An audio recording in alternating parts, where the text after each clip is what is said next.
जीव और काय ये दो शब्द हैं। ध्यान रखने योग्य बात यहाँ ये है कि यहाँ अजीव और काय इन दोनों शब्दों को विशेषण विशेष्य रूप से प्रयोग किया गया है। न तो अजीव द्रव्यों की ही चर्चा है और न काय वालों की ही चर्चा है, क्योंकि यदि इस सूत्र में बतलाई गई बातों को अजीव को ही माना जाए तो काल द्रव्य छूट गया, इसलिए अकेले अजीव की बात नहीं हो सकती। सिर्फ यदि अजीव की बात होती तो काल भी शामिल होता। फिर कहा कि काया, यदि सिर्फ काय वालों की चर्चा होती, काय शब्द का अर्थ किया है बहुप्रदेशी। काय शब्द का अर्थ होता है शरीर। पुद्गल परमाणुओं में प्रदेश प्रचय देखा जाता है। बहुत सारे पुद्गल परमाणुओं के एकत्रित होकर के एक स्कंद बन जाता है, किंतु यहाँ काय शब्द का प्रयोग बहुत प्रदेशी द्रव्यों के अर्थ में किया गया। तो यदि अजीव शब्द नहीं देकर सिर्फ काय शब्द दिया जाता, ऐसा माने हम, तो क्या समस्या आती कि फिर उसमें काल तो नहीं आता लेकिन जीव गर्भित हो जाता, क्योंकि जीव भी बहुत प्रदेशी है। तो हमें यहाँ काल को भी गर्भित नहीं किया गया इस सूत्र में और जीव को भी गर्भित नहीं किया गया। इसका मतलब यहाँ न अजीव की चर्चा भी नहीं है और काय वालों की चर्चा भी नहीं है, अपितु उनकी चर्चा है जो अजीव होने के साथ साथ काय वाले हैं। उनकी चर्चा है जो काय वाले होने के साथ साथ अजीव भी हैं। माने ये दोनों बातें जिन द्रव्यों में लागू होगी उनके लिए यहाँ ये चर्चा की गई है। समझ में आ गई बात? अजीव काया, अजीव द्रव्य 5 हैं, हम जानते हैं। जीव को छोड़ करके 5 द्रव्य अजीव हैं, किंतु जब काय शब्द का प्रयोग किया काय वाले, तो काय वाले कहने पर उनमें से काल और छूट गया और बाकी 4 द्रव्य रह गए। तो अजीव काया, अब कौन कौन है वो कि धर्म, अधर्म, आकाश और पुद्गलाः, ये 4 द्रव्य ऐसे हैं जो 4 द्रव्य जिनमें चेतनता नहीं है और जिनके प्रदेशों की संख्या भी बहुत है। ठीक है, हो गया स्पष्ट? कोई दिक्कत तो नहीं है? धर्म, अधर्म, धर्माधर्म, आकाश और पुद्गल, इनके प्रदेशों की संख्या कितनी कितनी है? बहुप्रदेशी होने की अपेक्षा से इनके लिए काय शब्द का प्रयोग किया, तो इनके प्रदेशों की संख्या है कितनी, ये बतलाने के लिए आगे सूत्र दिए हैं, है ना। कुछ आगे चलकर सूत्र आएंगे, अभी तत्काल बात तो नहीं है, लेकिन थोड़ा सा 5-7 सूत्रों बाद में इस प्रकार की चर्चा होगी जिनमें इनके प्रदेशों की संख्या बतलाई है। असंख्या प्रदेशा धर्माधर्मेक जीवा नाम, है ना। आकाशस्यानंता संख्या संख्याश्च पुद्गला नाम, ये कुछ ऐसे सूत्र हैं जिन सूत्रों में इन सब द्रव्यों के प्रदेशों की चर्चा की गई है। ठीक है, इतनी बात ये पहले सूत्र के संदर्भ में हुई। याद हो गई? बतला सकते हैं सभी लोग? हाँ बोलो, हाँ बताओ बताओ बताओ। Very good.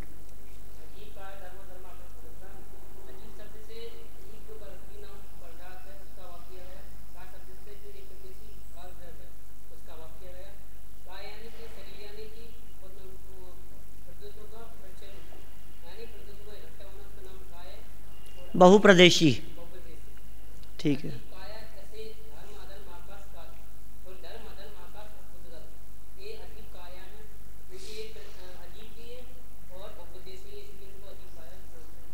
ठीक बात है। यहाँ जो अजीव और काय शब्द का प्रयोग किया है विशेषण विशेष्य रूप से स्वीकार करना चाहिए। यदि विशेषण विशेष्य रूप से स्वीकार नहीं करेंगे तो इसमें दोष आएगा। ठीक है ना। क्यों दोष आएगा? क्योंकि ना तो अजीव अकेले की चर्चा है और न अकेले काय वालों की चर्चा है। यदि इसको अजीव द्रव्यों की चर्चा मानेंगे तो काल के छूटने का प्रसंग प्राप्त होगा, ये दोष दिखाई देगा। और यदि अकेले काय वालों की चर्चा मानेंगे तो फिर जीव द्रव्य के छूटने संबंधी दोष प्राप्त होगा। और ये दोनों ही दोष न लगें, इसलिए हमारे को यहाँ इनको विशेषण विशेष रूप से स्वीकार करना चाहिए। फिर कहा कि ये सब हैं क्या, ये जो कहे थे, जो बतलाए हैं आपने, तो कहा द्रव्याणी, सब द्रव्य हैं, माने धर्म भी, अधर्म भी, आकाश भी और पुद्गल भी, इन सब को हमें द्रव्य समझना चाहिए। अब चूंकि इनको यहाँ द्रव्य कहा गया तो ये शंका नहीं हो जाए हमारे चित्त में, या जगत के जीव ये न समझने लगे, लोग ये न समझने लगे कि ये चार ही द्रव्य हैं। तो ये बतलाने के लिए फिर आगे कहा जीवाश्च, जीव भी है। हाँ,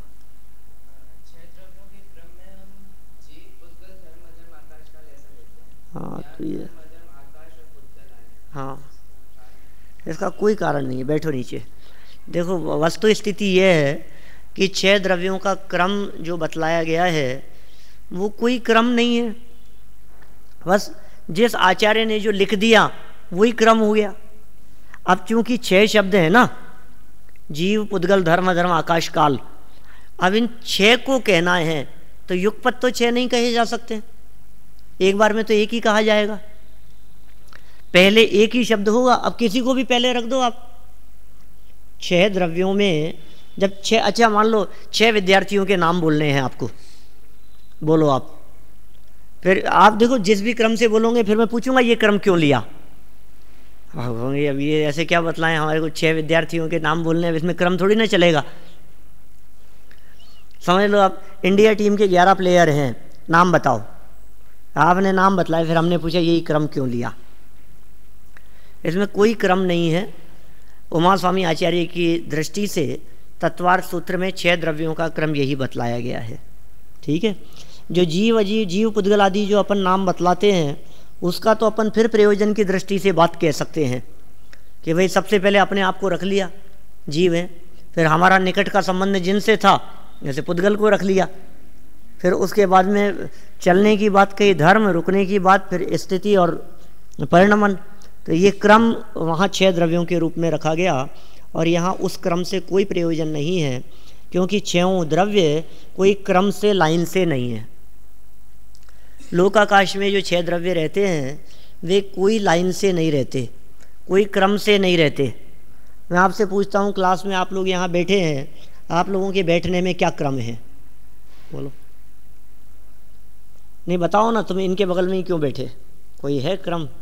इनके पास में ही क्यों नंबर आया तुम्हारा? कोई क्रम नहीं है। इसी तरह से वस्तु में रहने वाले, लोक में रहने वाले जो द्रव्य हैं उनमें क्रम नहीं है, ठीक इसी प्रकार वस्तु में रहने वाले जो अनंत गुण हैं उनमें भी क्रम नहीं है। चलो आत्मा के गुणों को बोलो क्रम से। आत्मा के गुणों को क्रम से नहीं बोल सकते। ज्ञान, दर्शन, सुख, वीर्य नहीं बोल सकते ऐसे। अब बोलो ज्ञान को पहले रखें कि दर्शन को पहले रखें? ये तो पहले सूत्र में चर्चा की है, सम्यक दर्शन ज्ञान चारित्राणि मोक्ष मार्ग है। दर्शन को पहले रख दिया, वहाँ क्या फर्क पड़ता है? ऐसा नहीं है कि ज्ञान तो सबसे ऊपर मस्तिष्क में रहता है, फिर उससे थोड़ा सा नीचे उतरें तो आँखों में दर्शन रहता है, तो ज्ञान के बाद में दर्शन हो गया। और फिर उससे थोड़ा और नीचे उतरें तो हाथ पाँव में चारित्र होता है। तो ऐसे ज्ञान, फिर उसके नीचे, उसके बाद में दर्शन, फिर उसके बाद में चारित्र, ऐसा थोड़ी ना चलेगा। अनंत गुण, सभी गुण आत्मा के असंख्यात प्रदेशों में ही रहते हैं, इसलिए कोई क्रम नहीं है। फिर भी उमा स्वामी आचार्य की दृष्टि से यदि आपसे क्रम पूछा जाए तो आप लिखेंगे धर्म, अधर्म, आकाश, पुद्गल, फिर जीवाश्च, फिर कालश्च। ठीक है, अभी जीवाश्च कह करके कह दिया, जीव भी द्रव्य है। जिस तरह से और द्रव्य बतलाए हैं उसी तरह से इस जीव को भी द्रव्य समझ लेना चाहिए। और फिर आगे चलकर इसमें 6 द्रव्यों की संख्या के संदर्भ में भी कह दिया कि द्रव्य 6 ही होते हैं। इस संख्या का भी यहाँ स्पष्टीकरण दिया गया। कुछ चर्चा ऐसी उठाई गई कि द्रव्यों की संख्या क्यों निश्चित कर रहे हो आप? ये इसलिए निश्चित कर रहे हैं कि कुछ अन्य मतावलंबी पृथ्वी, जल, अग्नि, वायु और मन, इनको भी द्रव्य कहते हैं, इनको भी द्रव्य मानते हैं। तो उनके द्वारा इन सबको द्रव्य मानने की जो समस्या है, द्रव्यत्व पने का भ्रम है, उसका निराकरण करना जरूरी है। कोई व्यक्ति पृथ्वी को मान लिया, ये भी द्रव्य है, जल, अग्नि, वायु, मन, तो उसका समाधान करते हुए कहा कि ये सब पुद्गल हैं। पृथ्वी भी पुद्गल है, जल, अग्नि, वायु आदि ये सब पुद्गल ही हैं। फिर प्रश्न उठाए कि इनको पुद्गल क्यों कहा, तो कहा इनमें स्पर्श, रूप, रसगंध, वर्ण आदि पाए जाते हैं, स्पर्श, रसगंध, वर्ण पाए जाते हैं, इसलिए इन सब के लिए पुद्गल शब्द का प्रयोग किया गया। ये सब पुद्गल में गर्भित हो गए। कोई व्यक्ति ऐसा पूछे कि तुम्हारे यहाँ पृथ्वी, जल, अग्नि, वायु इनको नहीं माना गया है क्या? कि मानते हैं ना हम भी, तो फिर इनको द्रव्य में क्यों नहीं गिनाया गया?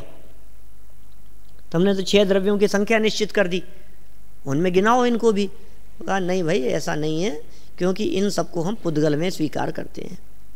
फिर इन्होंने एक और तर्क दिया कि आप इनको पुद्गल में स्वीकार कर रहे हो, लेकिन जो वायु है उसमें ये सब नहीं दिखाई देता है। वायु और मन, इनमें रूप आदि नहीं दिखाई देते, इसलिए ये पुद्गल नहीं है। ऐसी चर्चा उठाई। वायु में रूप नहीं दिखता, मन में भी नहीं दिखता, इसलिए ये पुद्गल नहीं है। उसका समाधान करते हुए कहा कि अरे भैया ऐसे नहीं है, इसमें स्पर्श आदि होने की वजह से इसको भी पुद्गल मानना चाहिए। वायु में भले ही कलर नहीं दिखता हो, दिखता नहीं हो, लेकिन स्पर्श है या नहीं है? उसमें स्पर्श है। आप तो ये भी कह सकते हो कि जो शब्द हैं वे शब्द भी अरूपी हैं। शब्दों के अरूपी होने से आप शब्दों को भी पुद्गल नहीं मानेंगे, जबकि ऐसा नहीं है। शब्द भी टकराते हैं, शब्द भी छूते हैं। पीछे पूज्यपाद आचार्य देव ने स्पष्ट किया है कि ये शब्द भींत आदि से रुकते हुए दिखाई देते हैं, दीवार से रुकते हुए दिखाई देते हैं। साउंड प्रूफ नहीं होते हैं ऐसे हॉल जिनमें आवाज़ बाहर नहीं जाती है, मतलब सिर्फ दीवार है और कुछ नहीं है। उस दीवार की वजह से वे शब्द रुक रहे हैं, टकरा रहे हैं, रोका जा रहा है उनको। मैं कहता हूँ अभी मैं बोल रहा हूँ और बोलते बोलते यदि हाथ यहाँ मुख के आगे लगा लिया गया तो आपको आवाज़ में फ़र्क दिखाई देता है। क्यों? क्योंकि वह हाथ के द्वारा शब्द रोके गए, शब्दों को रोक लिया गया, शब्द रुकते हैं। इतना ही नहीं, शब्द टकराते हैं और वो टकराने से दीवार में दरारें पड़ जाती है। कहीं बम विस्फोट हो, कान के पर्दे फट जाते हैं, कान से खून बहने लगता है। विस्फोट हुआ, विस्फोट की ध्वनि कान से टकराई, वो शब्द टकराए, आंखों से दिखाई नहीं दे रहे हैं, लेकिन उसमें स्पर्श नाम का गुण है, ये सिद्ध होती है बात। कुल मिलाकर के जिनमें स्पर्श, रस, गंध, वर्ण दिखाई देते हैं वे सब पुद्गल द्रव्य के अंतर्गत गर्भित कर लिए जाने से इनकी संख्या अलग से द्रव्यों में नहीं स्वीकार की गई है, इनको द्रव्य नहीं माना गया है।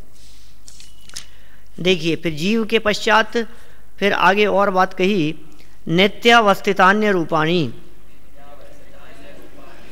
नित्यावस्थितान्य रूपाणी,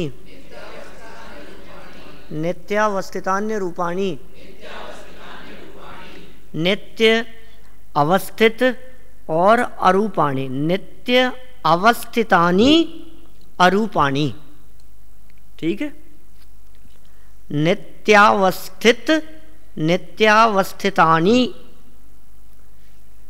इको यंची है ना, अरूपाणी, अरूपी है, नित्य भी है, अवस्थित भी है और अरूपी भी है। कौन? ये सभी जिन द्रव्यों की चर्चा की गई। अब देखो, यदि इन सब द्रव्यों को ऐसा मान लिया जाएगा, सब द्रव्यों को नित्य तो मानेंगे ही, जितने द्रव्य हैं वे सब नित्य भी हैं, अवस्थित भी हैं। अब यदि सभी को अरूपी मान लिया जाए तो फिर प्रश्न खड़ा होगा हमारे मन में, अब पुद्गल का क्या होगा? तो फिर इन्होंने उसको अलग करने के लिए एक सूत्र और दे दिया, रूपिण पुद्गला, पुद्गल द्रव्य रूपी। वैसे तो सभी द्रव्य नित्य भी हैं, अवस्थित भी हैं और अरूपी हैं, बस एक पुद्गल को छोड़कर पुद्गल द्रव्य को रूपी कहा गया है। देखिए यहाँ पेज नंबर 205 पर, नित्य शब्द का अर्थ है ध्रुव, नित्य माने ध्रुव। निर्ध्रुवेत्य, इस वार्तिक के अनुसार नि शब्द से ध्रुव अर्थ में त्य प्रत्यय लगाकर नित्य, नि शब्द त्य प्रत्यय नित्य शब्द बना है।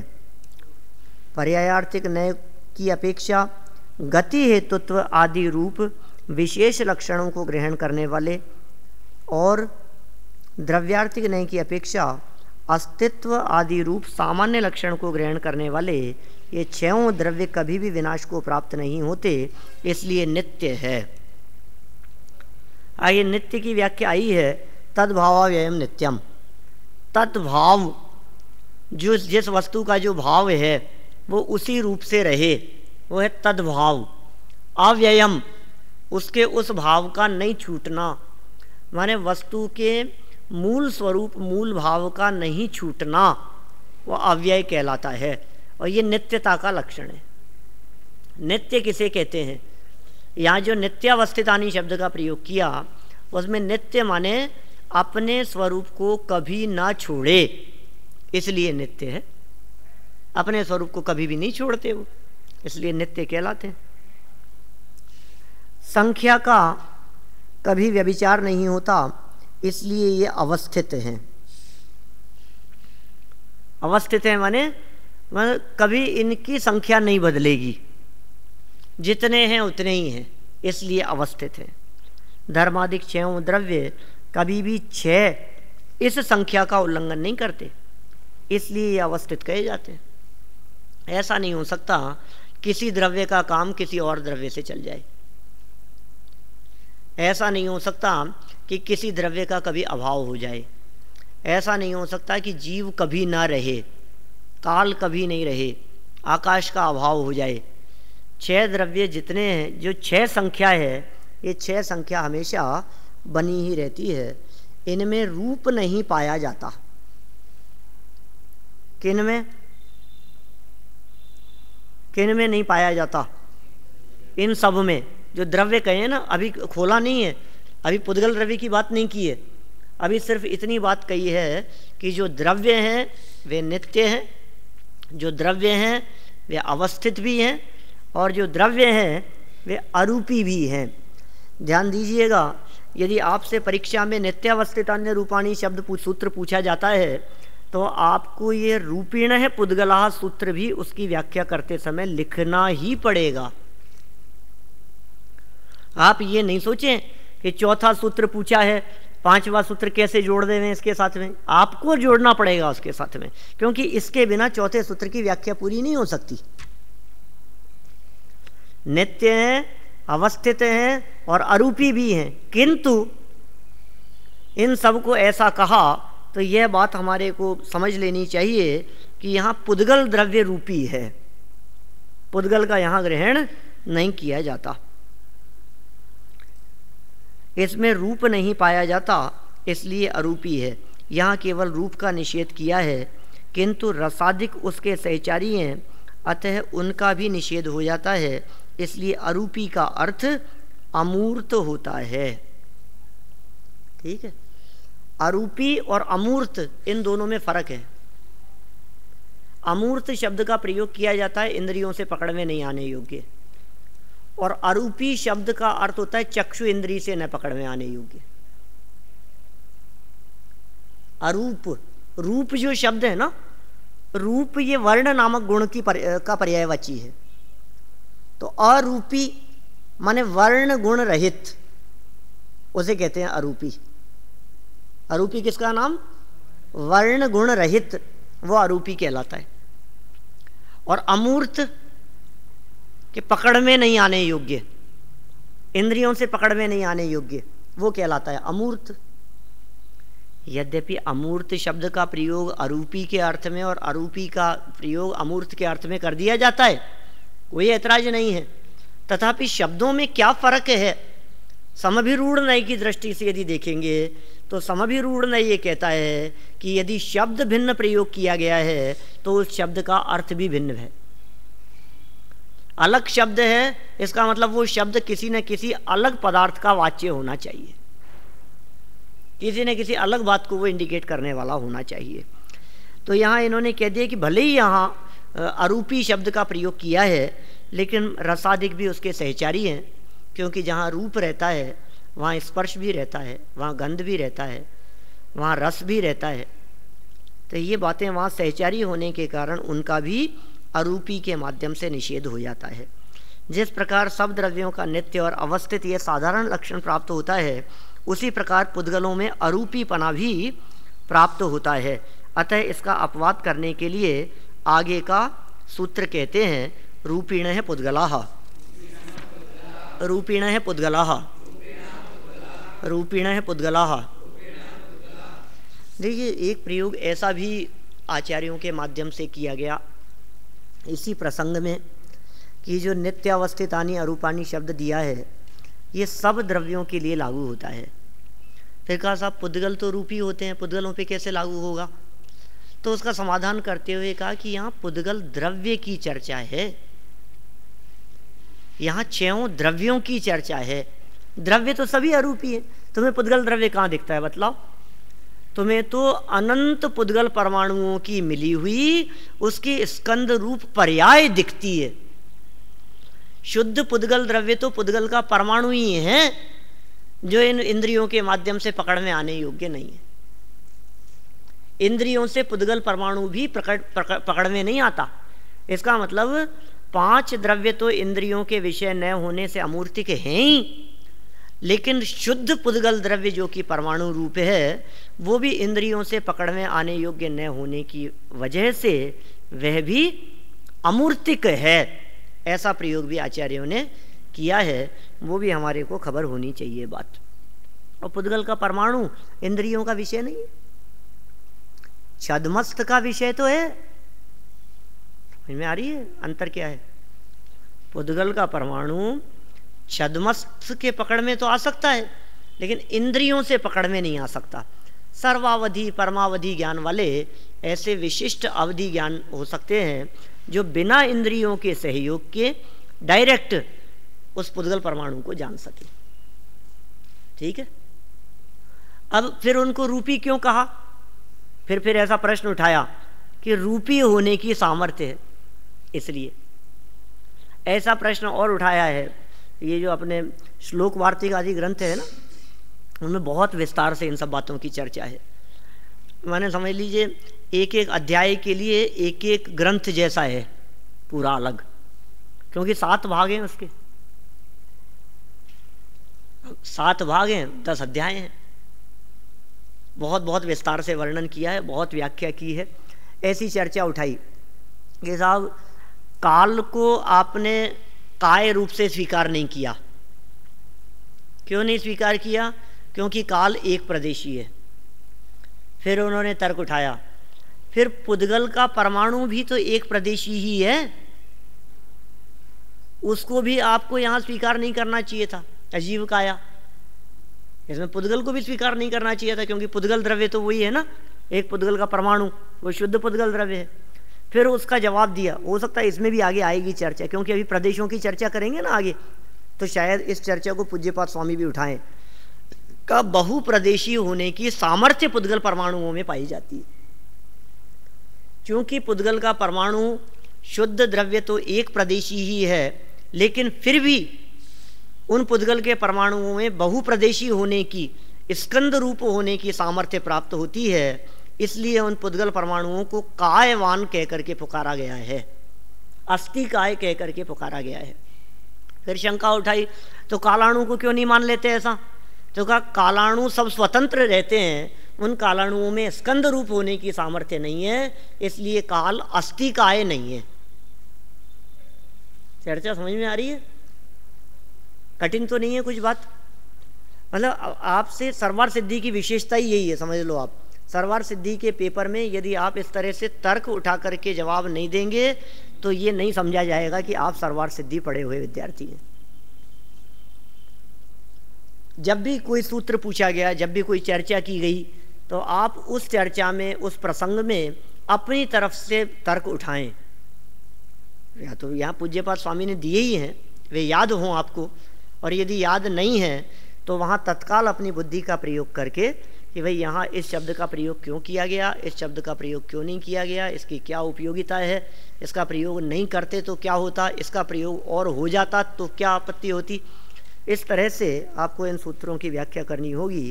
ये थोड़ी बहुत चर्चा अपन ने यहाँ की है, कल चर्चा को और आगे बढ़ाएंगे। समय का ध्यान रखें, 11 बजे बैठेंगे कल अपन वापस, है ना। 11:15 का टाइम है, बैठेंगे 11 बजे, ठीक है। वहाँ आगे भगवान ने की।